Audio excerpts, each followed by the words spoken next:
Hello everyone, my name is Salim and welcome to the Mini Markets Breakdown Analysis for Thursday, the 23rd of March 2023.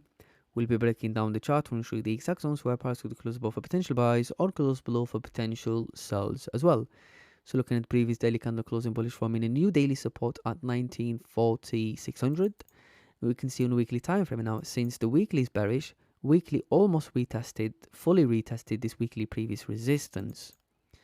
Now, as we form this daily support, as long as we respect this daily support, there is a higher probability for price to retest this daily resistance around 1989,100. Dropping down to the 4-hour time frame, our most recent 4-hour support is at 1937,300. The most recent 4-hour resistance is at 1981,900. Dropping down to the hourly time frame, we can adjust the hourly resistance to 1973,300. We can adjust the hourly support to 1945,500. Dropping down to the 5-minute time frame, we have the same level of resistance. We have this support, but this is just price consolidating.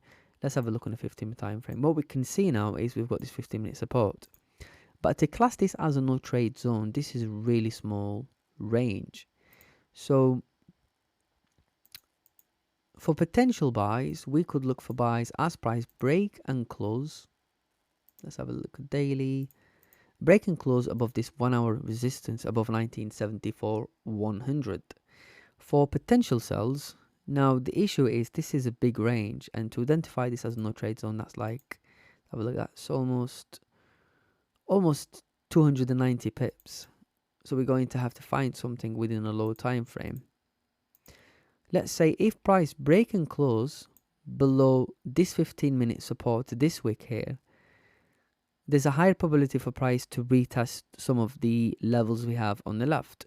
So we could look for potential sells below 1960,900, and this is going to be the no trade zone.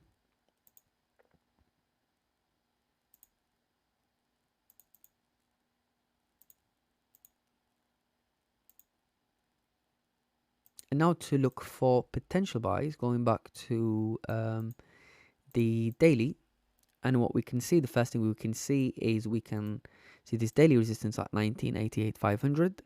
Dropping down to the 4-hour time frame, we have a recent 4-hour resistance around 1982. Dropping down to the hourly time frame, we have this 1-hour resistance, and then on a 30-minute time frame, we have the same level of resistance, and on a 15-minute time frame, we have the same level of resistance as well. So I'd say ideally is to look for the first target at 1981,800, targeting this 4-hour resistance. The second target for buys would be this daily resistance to be retested at 1988,400. For potential sells, going back to the daily, we form this daily support at 1940,500.